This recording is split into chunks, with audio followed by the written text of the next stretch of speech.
നമ്മുടെ ശ്രീകുട്ടി സാറിന്റെ കമ്പനിയിലല്ലേ ജോലി ചെയ്യുന്നത്. ചില കമ്പനികളില് അവിടുത്തെ ജീവനക്കാരുടെ ബന്ധുക്കൾക്ക് ആർക്കെങ്കിലും സുഖമില്ലാതായാല് ആ ചിലവ് കമ്പനി തന്നെയാണ് വഹിക്കുന്നത്. അങ്ങനെയൊക്കെ ഉണ്ടോ കമ്പനികളില്? ഉണ്ടോ കുഞ്ഞമ്മേ? രവിവർമ്മ സാറിന്റെ കമ്പനി വലിയ കമ്പനിയല്ലേ, ഉറപ്പായിട്ടും ഉണ്ടാവും. എന്തായാലും ഈ വിഷയം ശ്രീകുട്ടിയുമായി ഞാൻ സംസാരിക്കാം. അവൾക്ക് സന്തോഷവും ചിറ്റപ്പന്റെ വിഷമവും മാറും.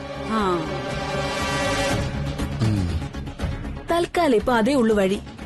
കുഞ്ഞുമോന്ന് എനിക്ക് എന്തെങ്കിലും എടുത്തു തരോ? വിശന്നിട്ട് എനിക്ക് നിക്കാൻ വയ്യ.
ഹലോ, സോറി, പിന്നെ വിളിക്കാം. ഞാനല്പം ബിസിയാണ്. സോറി സർ, ഇത്രയും സമയം ഞാൻ സാറിന്റെ കൂടെ ഇരുന്ന് സമയം വേസ്റ്റ് ആക്കിയല്ലേ? It's okay. അതെ, ഇതെനിക്ക് ചായ കുടിക്കാൻ ബ്രേക്ക് എടുത്ത സമയമല്ല. പിന്നെ ഒരു കാര്യം, ഞാൻ തനിക്കിട്ട് തന്ന വളകൾ പോലും തന്റെ കയ്യിലില്ലല്ലോ. എവിടെ പോയി? സർ ഇട്ട് തന്ന ആ വളകൾ എന്നും എന്റെ ഈ കൈകളിൽ ഇടണമെന്നാണ് സർ എന്റെ ആഗ്രഹം. പക്ഷെ അവിടെ ഇവിടെയും തട്ടി അത് പൊട്ടിപ്പോവെന്നുള്ള ഭയം ഇടയ്ക്ക് വരും. അതിലൊരു വള പോലും പൊട്ടിപ്പോകുന്നത് എനിക്കിഷ്ടല്ല സർ. അതുകൊണ്ട് ഞാനത് വീട്ടിൽ സൂക്ഷിച്ചു വെച്ചിരിക്കാം. സാർ തരുന്ന ഓരോ ഗിഫ്റ്റും ഞാൻ അതുപോലെ സൂക്ഷിച്ചു വെക്കാറുണ്ട്. എന്നും അതൊക്കെ എടുത്ത് കണ്ണിറയെ കണ്ടിട്ടേ ഞാൻ ഉറങ്ങാറുള്ളൂ. ഓഹോ, അത് ശരി. അപ്പൊ ഉറക്കുകുളികൾക്ക് പകരമായി തനിക്കിത് ഉപയോഗപ്പെടുന്നുണ്ടെന്ന് അർത്ഥം. Sir, excuse me.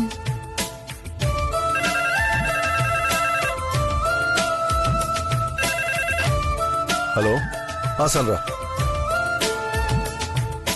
ശരി ശരി, കോൺഫറൻസ് ഹാളിലേക്ക് വരാൻ പറയൂ. I am coming. അപ്പൊ സാറിന്റെ ഡ്യൂട്ടി ടൈം തുടങ്ങിയല്ലേ സർ? ജോലിയുടെ കാര്യത്തിൽ സാൻഡ്ര വെരി പങ്ക്ച്വലാണ്. ശരി, എങ്കിൽ നമുക്ക് പിന്നെ കാണാം. ശരി സർ, ഞാൻ ഇറങ്ങാം. ഓക്കെ, ഓഫീസ് ടൈം കഴിഞ്ഞിട്ട് ഞാൻ തന്നെ കൊണ്ടാക്കുന്നു. വേണ്ട സർ, ഓഫീസ് കാര്യത്തിൽ എന്റെ ഷെഡ്യൂള് വേറെ, സാറിന്റെ ഷെഡ്യൂള് വേറെ, രണ്ടും രണ്ടാ. ഓക്കെ, അപ്പോ ഓഫീസ് കാര്യങ്ങൾ കഴിഞ്ഞാലോ? നമ്മളൊന്ന് I am ready. Yes. Okay sir, see you. See you.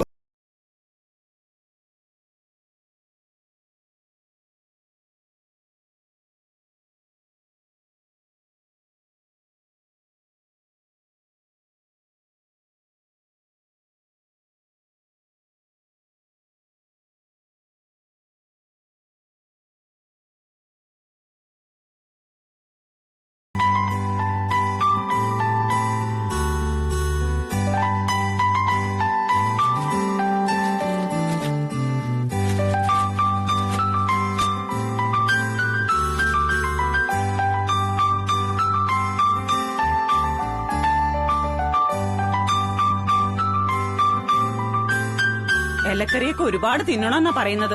ഇതിൽ പക്ഷേ തിന്നുന്നതിനേക്കാൾ കൂടുതൽ കളയാനേ ഉള്ളൂ. ഇവിടെ പറമ്പിലെ മുരിങ്ങയിലാണെങ്കിൽ മുഴുവൻ ആട്ടാമ്പുഴുവാ. അതുകൊണ്ടാ കടയിൽ പോയി വാങ്ങേണ്ടി വരുന്നത്. ഇതൊക്കെ വാങ്ങുമ്പോ നോക്കി വേണം വാങ്ങിക്കാൻ. 2 രൂപ കൂടുതൽ കൊടുത്താലും വേണ്ടില്ല. നിന്റെ കയ്യിൽ ജോലിസിന് കൊടുക്കാൻ ഒരുപാട് കാശുണ്ടല്ലോ, പിന്നെന്താ ഇതിന് മുടക്കിയ? ഓ, അപ്പൊ കറങ്ങി തിരിഞ്ഞ് അതിലേക്കാണല്ലേ വരുന്നത്. നിങ്ങളാള് ജഗജാല കില്ലാടിയാണ് കേട്ടോ. കുത്തുവാക്ക് പറയാൻ ആ ത്രിവിക്രമൻ നിങ്ങളുടെ ഒരു പടി പിന്നിലേ നിൽക്കും. ഓ, എന്റെ ദൈവമേ, ആ പാഷാണത്തിന്റെ പേര് പറയാതെടി. അവന്റെ ആ പേര് കേട്ടാ തന്നെ അന്നത്തെ ദിവസം മനസ്സമാധാനം പോക്ക. നീ മുരിങ്ങയില കഴുകുമ്പോ നിന്റെ വായു കൂടി ഒന്ന് സോപ്പിട്ട് കഴുക്. അവന്റെ പേര് പറഞ്ഞ ആ നിമിഷം വാ കഴുകണം. അത്രയ്ക്ക് വൃത്തികെട്ടവനവൻ. അയ്യോ, എന്തോ വേദന, എന്തോ വേദന. നല്ല സുഖമുണ്ട് അനുഭവിക്കാൻ. നമ്മള് പറയുന്നത് കേട്ട് ആ ത്രിവിക്രമൻ പ്രാകുകയാണെന്ന് തോന്നുന്നു. ഓ, അയാളുടെ പ്രാക്കൊന്നും ഇവിടെ ആർക്കും ഏക്കൂല. ദേ ശ്രീടച്ച, നിങ്ങളും കൂടെ ഒരു ദിവസം വാ, നമുക്ക് ആ ജോത്സ്യരെ ഒന്നുകൂടി പോയി കാണാം. നിനക്കെന്താടി അയാൾ കൈവേഷം തന്നോ പോയി കാണാൻ? ഇപ്പൊ തന്നെ കാശ് കുറെ ചെലവായി. ഇനി അയാളെ പോയി വീണ്ടും കണ്ട് അയാള് പറയുന്ന പൂജയും മന്ത്രവാദമൊക്കെ ചെയ്യാൻ നിന്നാലേ ഹോസ്പിറ്റൽ ബില്ലിനേക്കാളും വലിയ തുകയാവും ചെലവ്. നീ അവിടെ മിണ്ടാതിരിക്കേ, നമ്മൾ ആരെയും കാണാൻ പോകുന്നില്ല. അയ്യോ, അയാളൊരു സാധാരണ ജോത്സ്യരല്ല ശ്രീടച്ച. വലിയ മന്ത്രവും തന്ത്രവും ഒക്കെ അറിയുന്ന ആളാ. ഞാൻ അങ്ങനെ കാണാൻ പോയി തന്നെ ഒരു പ്രധാനപ്പെട്ട കാര്യം അറിയാനായിരുന്നു. അതെ, നമ്മുടെ മോളുടെ മനസ്സിൽ ആരോ ഒരുത്തനുണ്ട് ശ്രീടച്ച, ഒരു കാമുകൻ. കാമുകന്? ആ, ഈ അടുത്ത കാലത്തെ അവള് ഫോണിൽ ഒരേ കളിയും ചിരിയും സംസാരവാ. ചോദിച്ച പറയും രവിവർമ്മൻ സാറാണെന്ന്. പിന്നെ ഈയിടെയുള്ള പോക്കിന്റെയും വരവിന്റെയും കാര്യം സമയം തെറ്റിയാണെന്ന് അറിയാലോ നിങ്ങക്ക്. അപ്പോഴും ആരോടൊപ്പം വന്നു ചോദിക്കുമ്പോ രവിവർമ്മൻ സാറിന്റെ പേര് പറഞ്ഞോളയും. ഇതിപ്പോ എപ്പോഴും ആ സാർ ഇവളുടെ താളത്തിനും തുള്ളാൻ നിൽക്കുവാണോ? അല്ലല്ലോ. അതേ ഏതൊക്കെയോ വലിയ കമ്പനികളുടെ ഉടമസ്ഥൻ. ഇവളീ കോളനി കിടക്കുന്ന ആട്ടാമ്പുഴു. എന്നിട്ട് ആ സാറിന്റെ പേര് പറഞ്ഞ നമ്മള് കൂടുതലൊന്നും ചോദിക്കില്ലെന്ന് അവളുടെ വിചാരം.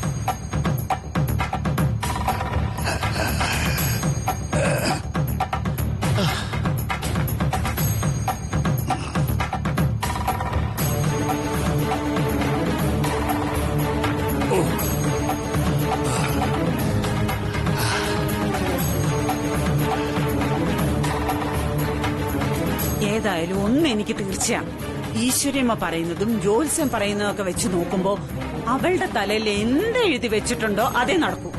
നീ എന്താടി മൊത്തം പറഞ്ഞുകൊണ്ട് വരുന്നത്? മോളെ ആരെങ്കിലും പ്രേമിക്കുന്നുണ്ടോ? എന്നാലേ അങ്ങനെ ഏതെങ്കിലും പടുകുഴി ചാടുന്നവളല്ല എന്റെ മോള്. നീ അടുക്കളയിൽ പോയി നിന്റെ പണി നോക്ക്. അല്ല പിന്നെ അല്ല ശ്രീടച്ച, ഞാൻ പറയുന്നത് ഓരോരോ തെളിവുകൾ വെച്ച്. തെളിവും സാക്ഷിയും തൊണ്ടി മുതലും. ഇതെന്താടി കൊലപാതക കേസാണോ ഇതിന്റെ പുറകെയൊക്കെ പോവാൻ? നമ്മൾക്കുള്ളതുപോലെ മോൾക്കും അവളെ കുറിച്ചൊരു ഉത്തരവാദിത്തമുണ്ട്. ഈ വീട്ടിൽ അവൾ നിഷ്കളങ്കയായ ഒരു കുട്ടിയാ. പക്ഷെ നിന്നെ പോലെ ഒരു വിഡ്ഢിയല്ല. ഇപ്പൊ നീ പറഞ്ഞതിൽ എവിടെയെങ്കിലും തരിമ്പ് സത്യമുണ്ടെങ്കിൽ നേരിട്ട് അവള് എന്നോട് പറയാതിരിക്കോ? പറയും. അതാണ് ഞാനും അവളും തമ്മിലുള്ള ആത്മബന്ധം. അല്ലാതെ നമ്മുടെ മോള് ശ്രീലക്ഷ്മിയെ കുറിച്ച് നിനക്ക് എന്തെങ്കിലും തെറ്റിദ്ധാരണ ഉണ്ടെങ്കിൽ ആദ്യം എടുത്തുകൊണ്ട് പോയി കിണറ്റിലിട്. അല്ല പിന്നെ എന്റെ കരിക്കുത്തിയമ്മേ, ഇങ്ങേരിത് കൊണ്ടാലേ പഠിക്കുന്ന ലക്ഷണമാണല്ലോ.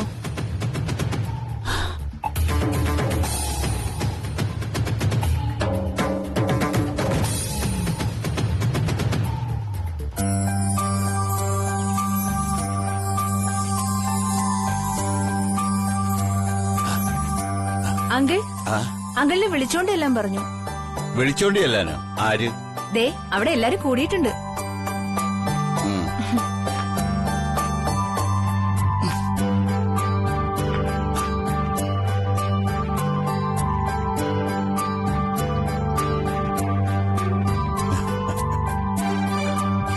എനിക്കിവിടെ ഒരൊറ്റ ചോദ്യമുള്ളൂ.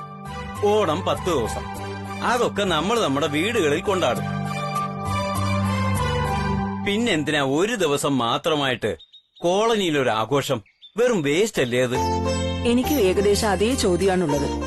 എന്തിനാ കോളനിക്ക് പെട്ടെന്നൊരു ഓണാഘോഷം? അതുകൊണ്ട് ആർക്ക് എന്ത് നേട്ടമാണുള്ളത്? നീ അങ്ങനെ ചോദിച്ചാൽ ഉത്തരവൊന്നുമില്ല. പക്ഷെ ഒന്നുള്ളത്, ഇത് നമുക്ക് എല്ലാവർക്കും കൂടെ ഒത്തുകൂടാനുള്ള ഒരു അവസരമാണെന്നുള്ളത്. അതെ, നമ്മളൊന്നും പണ്ടത്തെ പോലെ അത്തം മുതൽ പത്തിന് തിരുവോണം കൊണ്ടാടാറൊന്നുമില്ല. പായസം വരെ ഇൻസ്റ്റന്റ് പാക്കായി കിട്ടുന്ന കാലമാണിത്.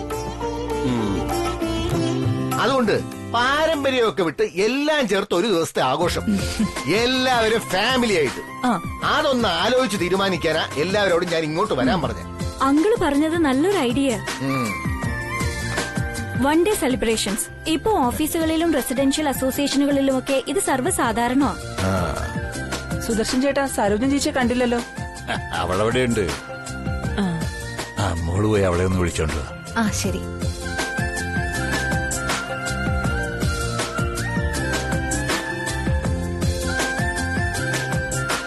സുദർശനൻ ചേട്ടൻ സ്വന്തം അഭിപ്രായം പറഞ്ഞില്ല. ഓ, ഞാനെന്ത് പറയാനാണ്. എല്ലാവർക്കും താല്പര്യമാണെങ്കിൽ ഒരു ദിവസം അതിനുവേണ്ടി മാറ്റിവെക്കുന്നതിൽ തെറ്റൊന്നുമില്ല. എല്ലാ ഫാമിലിയും ചേർന്ന് ഒരു ഓളം നല്ലതാ. ഞാനും മോളും സരോജവും ഉണ്ടാവും. കണ്ടോ കണ്ടോ, സുദർശൻ ചേട്ടൻ വരെ സമ്മതിച്ചു. അപ്പോ നമുക്കിനി പരിപാടികൾ ഫിക്സ് ചെയ്താൽ മതി.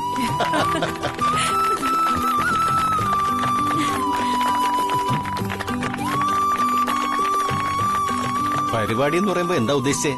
ഗാനമേളയോ മറ്റാണോ? അങ്ങനെയാണെങ്കിൽ ബ്രേക്ക് ഡാൻസ് കൂടി വേണം. ദേവുവിന്റെ കോളേജിലെ നല്ലൊരു ടീമുണ്ട് അവൾക്ക്. ഏയ് അതൊന്നും വേണ്ട. പുറത്തുനിന്ന് ഡാൻസിനും ഗാനമേളയ്ക്കൊക്കെ ആളിനെ കൊണ്ടുവന്ന കാശാര് കൊടുക്കും? അത് നമുക്കൊരു പിരിവെടുത്താ പോരെ? നടന്നത് തന്നെ. അതെ, ഇന്നാള് ബഷീറിന്റെ ബാപ്പയ്ക്ക് ക്യാൻസർ ചെലവിന് ഒരു പിരിവ് നടത്തിയത് ഓർമ്മയുണ്ടല്ലോ. അവസാനം നാണം കെട്ട അവസ്ഥയായി.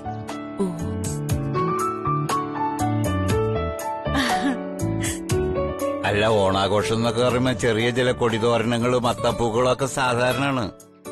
അത് മാത്രം പോരാ.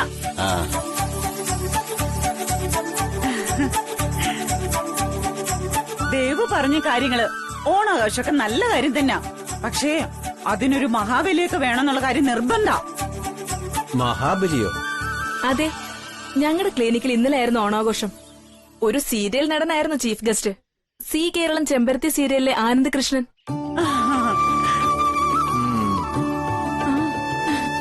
പെണ്ണുങ്ങൾക്കൊക്കെ സന്തോഷമായി. ഇവിടെയും അതുപോലെ ആരെങ്കിലും ഉണ്ടെങ്കിൽ നന്നായിരിക്കും. അത് പൊളിക്കും. അങ്ങനെയാണെങ്കിൽ ഹിറ്റ്ലറിലെ ഡീക്കയോ കാർത്തിക ദീപത്തിലെ അരുണിനെ കൊണ്ടുവന്നാ മതി. നിങ്ങൾ ഈ പറയുന്നതൊക്കെ സീരിയലിലെ പേരുകളാ. അവർക്കൊക്കെ യഥാർത്ഥ പേരുകളുണ്ട്. നിർത്ത്. അതെ, നമ്മൾ ഈ സീരിയലുകാരുടെ സിനിമാക്കാരുടെ പിന്നാലെ പോയാൽ നടക്കുന്ന കേസല്ലിത്. അവര് ചിലപ്പോ ലക്ഷങ്ങൾ ചോദിക്കും. കൊടുക്കാനുണ്ടോ നമുക്ക്? അത് പറ നിങ്ങള്. പ്രോഗ്രാം എന്തായാലും വലിയൊരു അത്തപ്പൂക്കളെ നമുക്ക് ഉണ്ടാക്കാം. ഞാനും യമുനേച്ചിയും കൃഷ്ണേച്ചി ശ്രീയേച്ചിയും ഒക്കെ ഉണ്ടല്ലോ. അതിനാരും 5 പൈസ ചെലവാക്കണ്ട. അതെ, പ്രാക്ടിക്കലി നടക്കുന്ന കാര്യം അതാ. കോളനിയിലെ ഓരോരോ ഗ്രൂപ്പുകാര് ഓരോ കാര്യം ഏക്കുക. അതിനല്പം ചെലവ് വന്നാലും നമുക്ക് പരിഹരിക്കാൻ പറ്റുന്ന എന്റെ അഭിപ്രായം.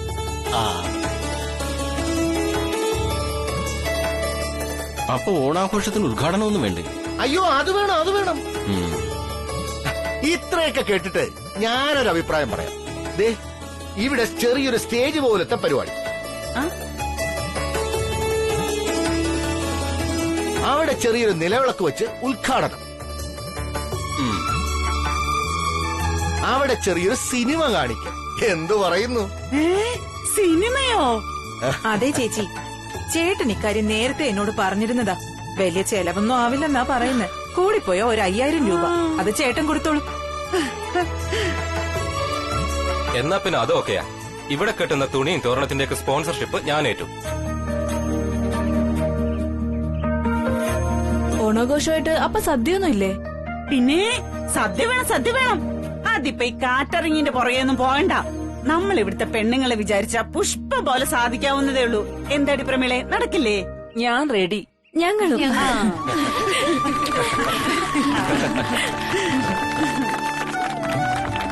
അങ്ങനെയെങ്കിൽ നമ്മൾ തീരുമാനിച്ചു. നാളെ നീരേറ്റ് കോളനിയിൽ ഓണാഘോഷം.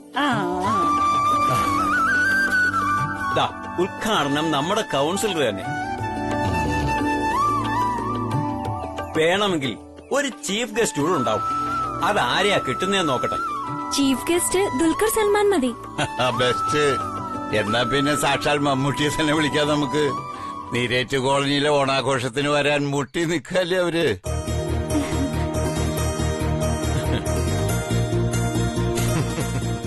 നീ വാ സരോജം, നമുക്ക് പോവാം.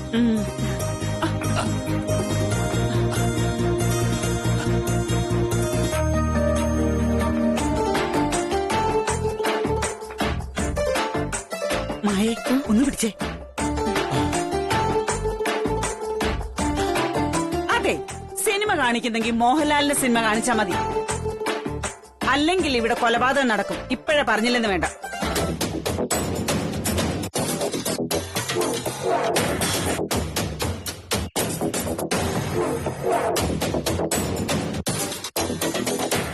കൊലപാതകം നടക്കും സരോജമ്മേ, കൊലപാതകം നടക്കുമെന്ന് ഉറപ്പാ. അത് പക്ഷേ മോഹൻലാലിന്റെയും കമലഹാസന്റെയും സിനിമയുടെ കാര്യത്തിലല്ല, നായികയായി നിങ്ങളുടെ മോൾ അഭിനയിക്കുന്ന സിനിമയുടെ കാര്യത്തിലാണ്. പോക്കറ്റിൽ നിന്ന് കാശിറക്കി ഞാൻ ഈ ഓണപ്പരിപാടി സംഘടിപ്പിക്കുന്നത് തന്നെ അതിനല്ലേ. നാളെ നേരം വെളുത്തിരുട്ടുന്നതിന് മുൻപ് നിങ്ങളെ ഞാൻ നാട്ടുകാരുടെ മുന്നിൽ പൊളിച്ചടുക്കും.